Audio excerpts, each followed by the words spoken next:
Now, health officials are sounding alarm over the rising number of communication disorders in children, especially among boys. At the Greater Accra Regional Hospital, almost half of the pediatric cases reported are related to communication issues. Doctors are linking this surge to the increasing addiction to electronic devices among children. Here's more on the story. It's the mental, I don't know what to call it, but torture for yourself. How did you let this happen? How could this happen? Have you failed your child? That's where I'm starting from. That's where there were many. Even to start talking to my husband about it, I felt like I was going to break his heart. Like this is his son, his first son. Like, did we fail as parents? You were afraid of what the doctors will tell you is wrong with your child. Is he ever going to speak? Then it becomes, what are we going to do about it? Where do we go?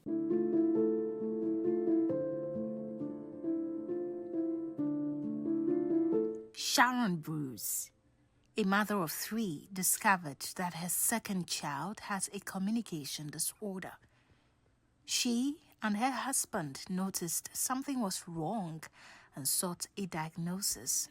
I got to know about the diagnosis when I realized my son was not speaking. And by speaking, I like to say saying basic words, not saying long sentences, but words that we say every day in the house. He was not saying it and was not responding to his name.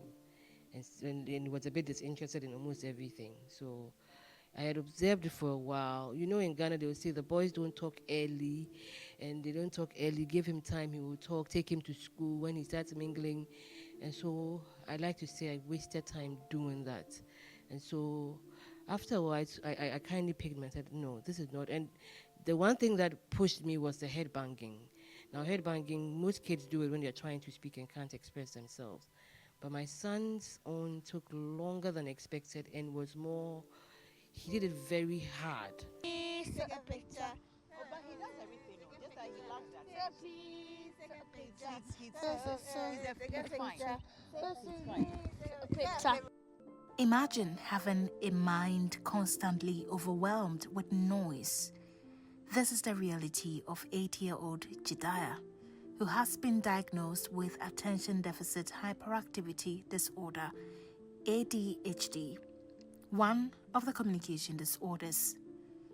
For children like him, singing, reciting nursery rhymes, and chanting school anthems are easier than holding a conversation or communicating effectively.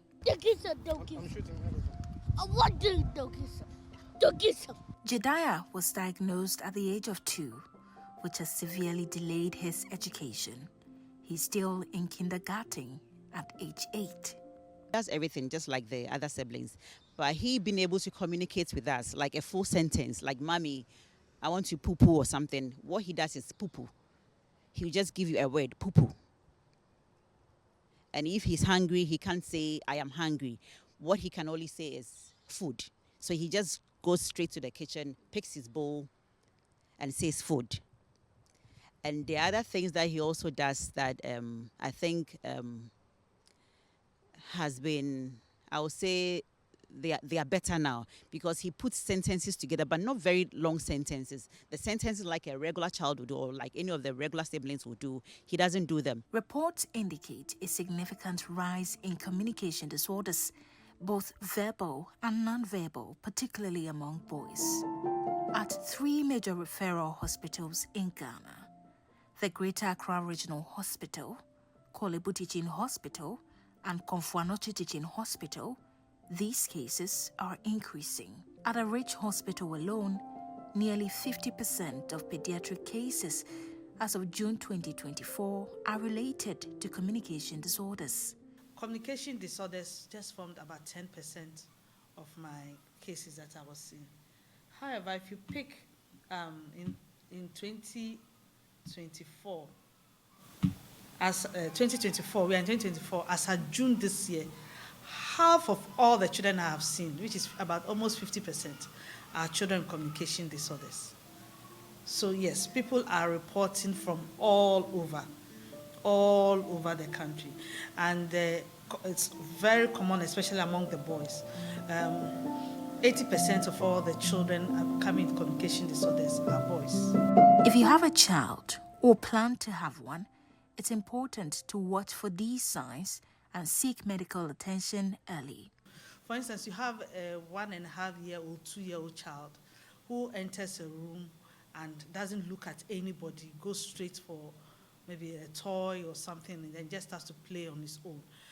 The typical thing for a child who is 1 year, who has just started walking, or even up to 2 years, is when they enter a new environment, they look around and see whether everybody is friendly, decide, takes them a while, and then they'll look at their parents, look at you, look at their parents, look at you. And during that time, they are checking out to see whether their parent thinks you are someone that they can relate with.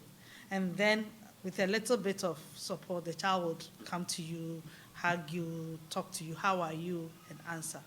But we're having these children who will not answer when you call them. And even when the parents call them, they don't turn their heads. They don't hear the parents, or they don't show that they hear their parents. And one striking thing about these children too is that they don't like to look you in the face, even the parents. The child will not look the parent in the face, and child likes to keep to himself.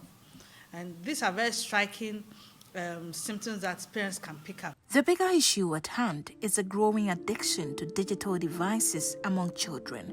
According to UNICEF, children who spend more than an hour a day on electronic devices are at a higher risk of developing challenges across the 4 dimensions of early childhood development: literacy and numeracy, socio-emotional development, physical development, and learning skills.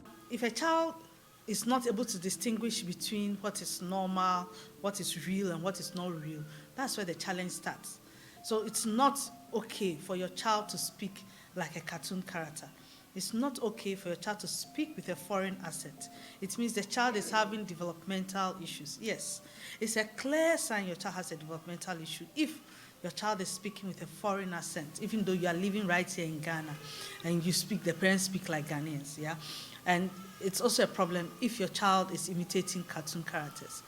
How has this diagnosis impacted life at home for Sharon and her family? We took off all screens, like there's no TV now. I mean, it got so boring.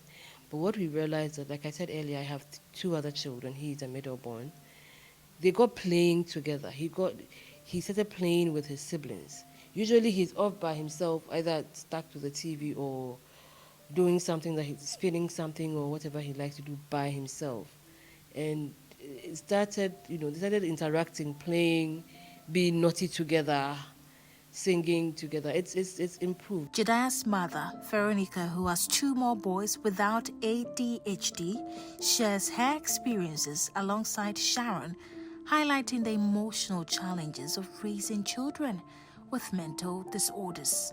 It requires a lot of time, patience, and consistency. And in an ideal situation, you need to break off from your normal routine, as a parent, and dedicate extra time for your child with communication disorder. And in most cases, that is the issue. Have you been tired along the way? Yes. I won't lie to you. At a point, you go like, oh, so why is only my kid doing this? Oh, But because I understand it, and my husband has been very supportive in this. Dr. Eunice Rabiatu Abdullahi, head of the Institutional Care Division at the Ghana Health Service, an ENT surgeon, expressed concern over the growing issue. She emphasized the need for speech therapists in all health facilities and called for a national investigation to understand this escalating problem. So we need more investigation to unravel this. If we have at least one audiology center in every region, one speech therapy center in every region, build capacity of health workers, we'll be able to get to everybody in the primary health care. We will grow. as we teach, a lot of people will be aware, including health workers, and then we can manage this problem effectively. Sharon and Veronica are advocating for greater awareness and education to address this issue. There needs to be maternity classes educating the parents on everything, a 360 thing. The brain development of children, particularly for girls, for boys. If we have a very holistic institution for such kids, these are not regular kids. They are special kids, and they need the special attention and all that. So that if the government could step in more for us, it will be better for parents. Today, health authorities and parents are calling on the government to increase awareness in order to tackle this growing menace of children suffering from communication defects. Reporting for Channel One News, my name is Ajua Tenkrama Domina.